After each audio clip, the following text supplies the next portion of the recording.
France, Daniel Riolo fait enfin éclater la vérité sur l'affaire Benzema au Qatar alors que Karim Benzema a démarré l'année 2023 sur un doublé à Valladolid avec le Real Madrid et qu'il a été ménagé en Coupe du Roi. La vérité sur sa gestion en équipe de France a enfin éclaté via Daniel Riolo. On sait enfin ce qu'il s'est vraiment passé pour Karim Benzema à la Coupe du Monde. Forfait de dernière minute en raison d'une blessure, l'attaquant du Real Madrid avait été prié de plier bagages dans la précipitation sous le regard hagard du monde du football. En coulisses, le départ du joueur de 35 ans n'aurait pas fait que des malheureux au sein même du vestiaire des Bleus. Daniel Riolo liste ainsi Hugo Lloris, Antoine Griezmann et Olivier Giroud, Kylian Mbappé restant finalement plutôt neutre dans l'histoire.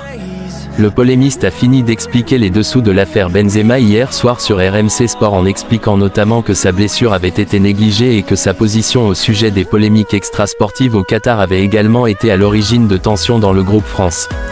Dans toute cette histoire, Didier Deschamps ne serait pas neutre. Un international français, champion du monde 2018, a fondu en larmes après avoir été victime de racisme avec son club. Une nouvelle fois, un joueur évoluant en Italie a été victime de chants racistes. Ce mercredi après-midi, Lecce recevait la Lazio Rome 2-1. Dans le cadre de la 16e journée de Serie A, si les Laziales se sont inclinés à l'extérieur, leurs supporters se sont fait entendre au Stadio Via del Mar. En effet, Samuel Umtiti, prêté à Lecce par le FC Barcelone, a été victime de cris racistes, tout comme son coéquipier et attaquant zambien Lamek Banda. L'international français, qui retrouve petit à petit les joies du football après avoir traversé des périodes très douloureuses suite à sa grave blessure au genou, a fondu en larmes en fin de match. De leur côté, les supporters de Lecce hurlaient son nom, afin de lui apporter son soutien. Dans les colonnes de la Gazzetta dello Sport, le président du club italien, qui est venu embrasser son joueur en fin de match, est revenu sur cet incident trop fréquent en Italie. Lorsque l'arbitre a arrêté le match, attendant que le speaker réclame la fin des chants racistes, Umtiti a demandé à ce qu'il reprenne, car il voulait répondre aux insultes reçues sur le terrain. Il a réagi comme un vrai champion. Manchester City, Guardiola prévient ses joueurs dans la course au titre. Lancé dans une course au titre avec Arsenal, Pep Guardiola a tenu à prévenir ses joueurs. Manchester City aura la pression ce soir pour son déplacement à Chelsea.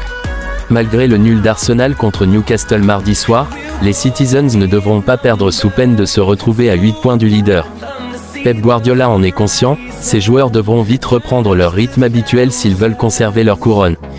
Guardiola prévient ses joueurs. En conférence de presse avant le match contre les Blues, l'ancien coach du Barça et du Bayern Munich a envoyé un gros message à ses joueurs: « Nous devons réduire l'écart en jouant de bons matchs et en gagnant. Mais ils obtiendront plus de 100 points s'ils maintiennent cette moyenne et nous ne les rattraperons pas », a-t-il lancé avant d'évoquer l'équipe de Graham Potter. C'est une équipe dure, bien gérée. Peu importe la position dans laquelle vous vous trouvez, quand vous allez à Stamford Bridge, c'est toujours difficile.